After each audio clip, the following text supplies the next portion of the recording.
attempted resumption of legislative duties by the former lawmakers of the People's Democratic Party who were sacked by the Court of Appeal in Plateau State is the latest intrigue unfolding in the Nigerian political arena. The court bans River State Governor Siminalayi Fubara from interfering with the operations of the River State House of Assembly and its finances. Details on the efforts of the Ondo State Governor extending the olive branch to political actors to reinforce unity and foster political dialogue in the state.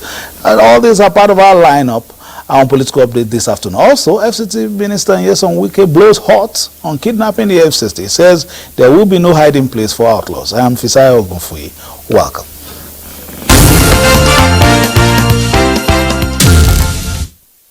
There was drama at the Plateau State House of Assembly on Tuesday as former lawmakers of the People's Democratic Party were sacked by the Court of Appeal in November, moved to resume legislative duties. The sacked lawmakers led by Ishaku Marin stormed the assembly with their supporters, but police prevented them from gaining access to the chambers. Our correspondent Caleb Gochin was there earlier to give us more insight on that development.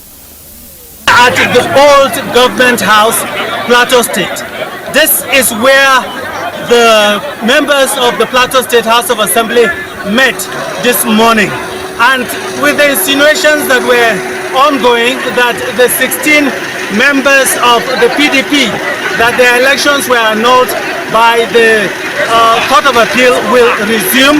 We learned they actually came, but they appealed to their people to remain calm, that they are not officially resuming until they get the further explanations or further clarifications from authorities on what it means. That is following the affirmation of the election of Governor Caleb Mutfwang. So now that the PDP, according to the Supreme Court, has a foundation or has a foundation, they will wait and now get the interpretation from the relevant authorities before resuming or otherwise. For now, because of all that is happening, sitting has been postponed, so no one exactly knows when the members or when sitting will now resume for members of the Plateau State House of Assembly. But I think that will be communicated shortly. In another development, the over two-thirds majority members of the Ogun State House of Assembly have impeached the former Speaker of the House, Olakunle Oluomo, and elected Oludaisi Elemide as the new Speaker. We'll bring you that report in the course of this broadcast. Of course, we will give you that report as it's been packaged by Yemi Dalimo. But moving on, the Federal High Court has restrained Governor Siminalayi Fubara from interfering with the operations of the River State House of Assembly and its finances. Justice James Omotosho gave the verdict in a suit filed by erstwhile Speaker of the State House of Assembly Martin Amiawule. Political instability had engulfed River State in the last quarter of last year, culminating in the emergence of two factional speakers in the River State House of Assembly in an alleged arson attack on a section of the state legislative building.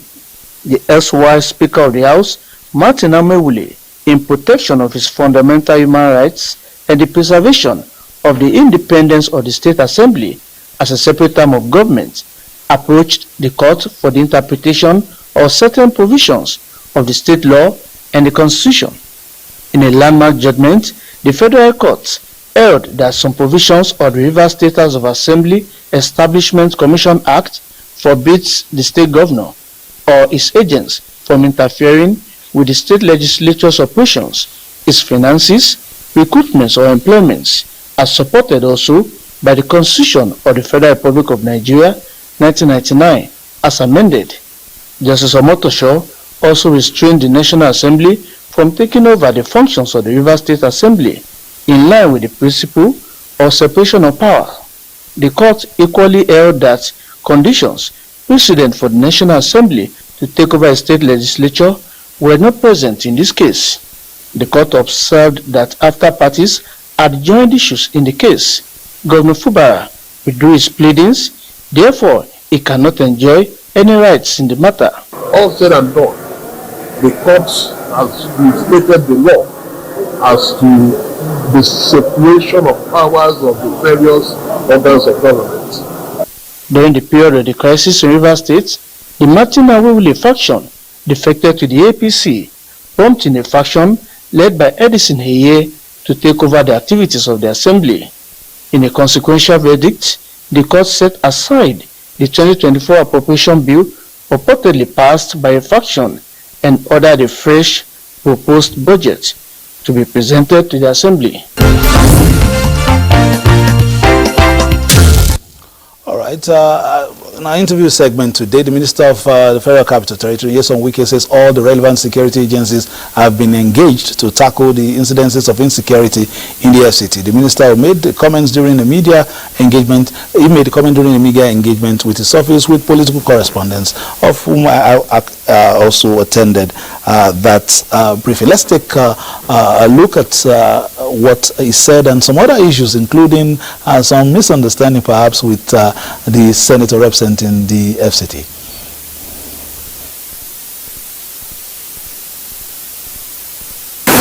Let me first of all commend the security agencies for the efforts so far being put in place. Security is one of the 8-point agenda of Mr. President. He said that no government, what is sought, can talk about governance if you cannot protect life and property. So the protection of life and property is a key for anybody who aspires to be in government or who presides over governance. FCT is not different. We have had security issues in this country. Various administrations have been able to put in their own efforts, as they say, the best they can. You can also see that the effort being put in place by the present administration. Now we are talking about FCT as the capital of the nation. And I think that's why most people are being worried. It's not as if what is happening in FCT does not apply in other states. But you see, Nigerians forget easily. And that's why we have always said, let's not play politics with the issue of security. Remember, some time ago, in the last administration, we were told that bandits came to Kuje prison and wreaked havoc. Nobody talked about, nobody said there was no minister of FCT. There was the minister. Nobody talked about FCT being the capital. You remember there was a session where terrorists came and bombed the United Nations building here. It was no FCT. Remember there was an attempt to bomb the police headquarters. There was a minister. Now what is that peculiar is kidnapping, as far as FCT is concerned. And what had led to that? Remember the fight in Northwest and Northeast. Our security agencies have tried to fight and they have put heat on them, and so most of them had to run away from the Northeast and Northwest, coming down to the North Central. Abuja is at the center. We have boundaries with 4 states: Kaduna State, Niger State, Nasarawa State, Kogi State. If you follow, these 4 states have been states where issue of insecurity, in terms of banditry, have taken place. You know what has happened in Kaduna, what has always happened in Niger, what has happened in Nasarawa, and what has happened in Kogi State. Now, both of these things that take place in FCT I will change the boundaries between FCT and these other states. And of course, you know how vast FCT is. I'm not saying, for example, that is an excuse. Sometimes, all over the world, even in the cities, take for example, we have had where men go to schools in cities, in United States, in Britain, as developed as that. Go to school and shoot, killing over 15, 16 people. That does not mean that the security in those cities have collapsed.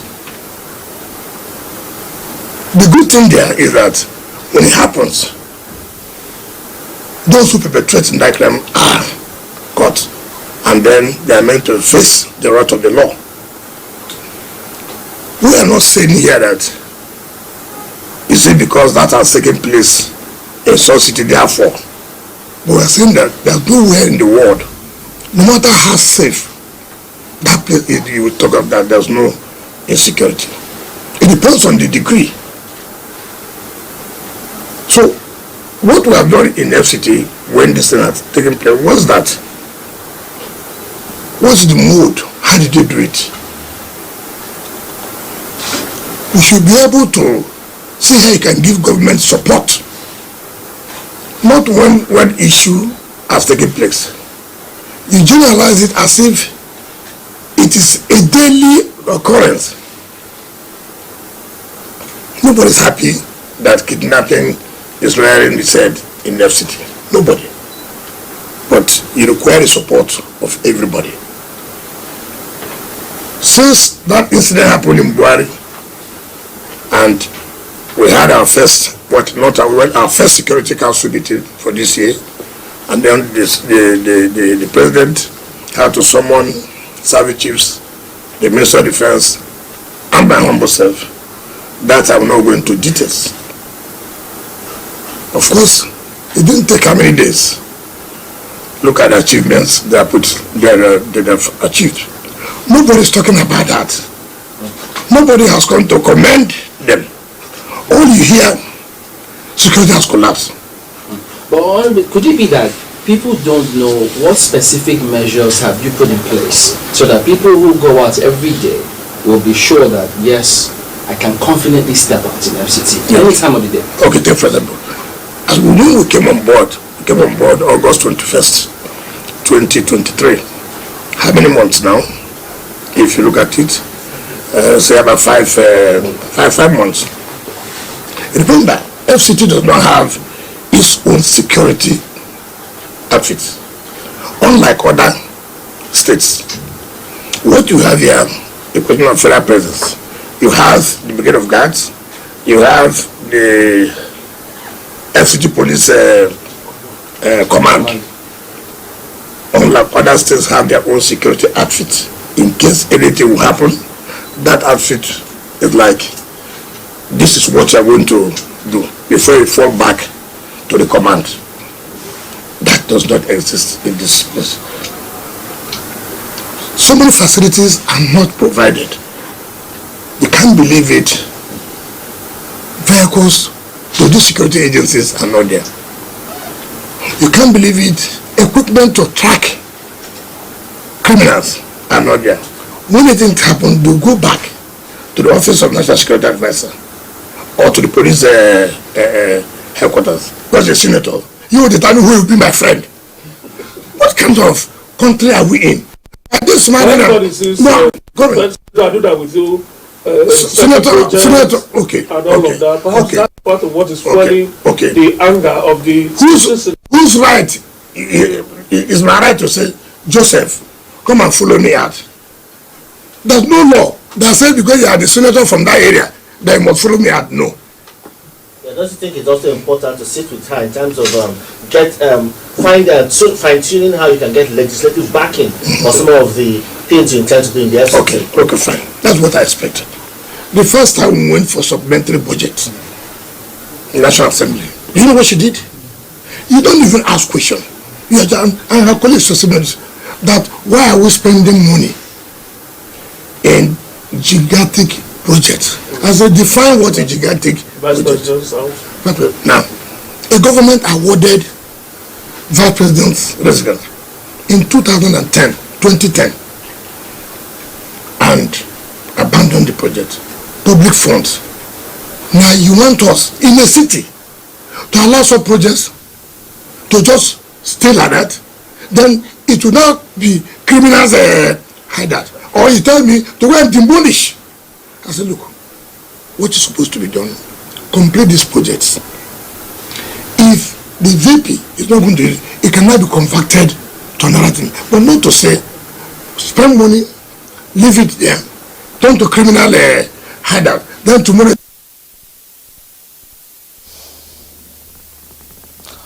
All right, that we'll be giving you more of that. The concluding part of that. He spoke extensively on security measures and, of course, some of the misunderstandings in the political space, as well as what is also happening back home and in Rivers State. Just keep it locked on the Nigerian Television Authority on our political programs, and we'll give you snippets of that. We understand that efforts are also on to meet with the traditional rulers as well as the communities in the different area councils in addressing the issues of security. Moving to Ondo State now, Governor Lucky Aiyedatiwa says he is more than ever determined to reinforce unity and foster political dialogue in the state. The governor, who said this at the All Progressives Congress stakeholders meeting held in Akure, urged members to collaborate for peaceful coexistence within the party. The APC interactive meeting drew stakeholders from the 203 political wards in the 3 senatorial districts of Ondo State. Governor Aiyedatiwa said working in unity will lead the party to victory in the forthcoming governorship election, while appealing to contending persons within the party to embrace peace with the promise not to leave anyone behind in the scheme of things. We must put behind all that has happened within the party, the last few months, to all come together as one family to work together for the progress of our party. All that is left for us is to look at the strategy, the modality of maintaining peace, working together in unity to make our party stronger and stronger. The state chairman of the party, Ade Adetimehin, appealed to members to give Governor Aiyedatiwa maximum support to succeed and foster unity ahead the primary and governorship elections. People that have been neglected for over the years, he gave them assurances. The party structure will be, in fact, Aiyedatiwa has started on a good note. This is the first APC stakeholders meeting since the inauguration of Governor Lucky Aiyedatiwa in Akure. Kayode Olorundare, NTA News.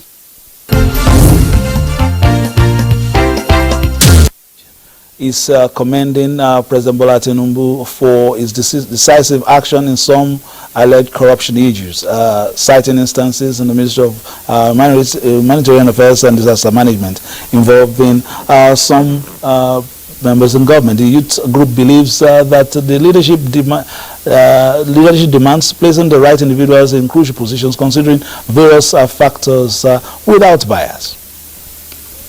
Humanitarian Affairs and Disaster Management Ministry requires expertise from the public sector, someone with a proven track record in humanitarian services, a genuine passion for the needy, vulnerable, and downtrodden. We assert that to fulfill President Tinubu's Renew Hope agenda, the welfare of the majority youth, women and children must be a priority. The leadership of the ministry should consist of individuals with the right skills and commitment.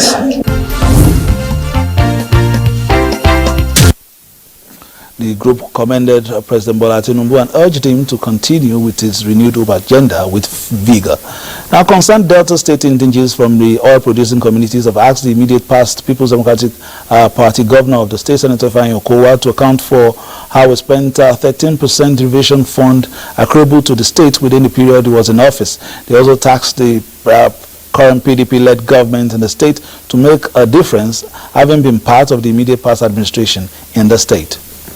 We wish to commend President Bola Ahmed Tinubu, GCFRO, for his doggedness in confronting the monster called corruption in our dear nation. We are compelled to appeal to Mr. President to prevail on the anti-graft agency to act swiftly, as this administration is supposed to confront head-on this menace of corruption that is in the bane of our development and has eaten deep to the fabrics of our DNAs in Nigeria. Doing so, we continue to build confidence in our nation economy that will eventually pull us out of our present pitiable economic condition.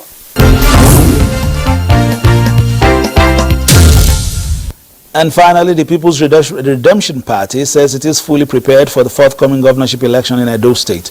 Officials of the party disclosed this while interacting with the political family of the lone female aspirant at the National Secretariat of the party in Abuja. We are going into the race. So many people of Edo State, like I know, knowing that they've known Madam Chi as a people-centric, and she's coming to create wealth for Edo State. Like she has always said, she has done her visibility studies home and abroad, and she has come to know things that are needed to be done in Edo State to build Edo wealth, to build Edo people. All right, so we could not bring you actualities and visuals of what happened in the Ogun State State Assembly, where the Speaker has been impeached. We will bring that to you perhaps at the top of the hour in our news bulletins. Do stay tuned to the Nigerian Television Authority for reviews, previews, and interviews. That's the size of political update for today. We'll be back again on Friday for a fresh package. But between now and then, play your politics for the greater good. Bye-bye now.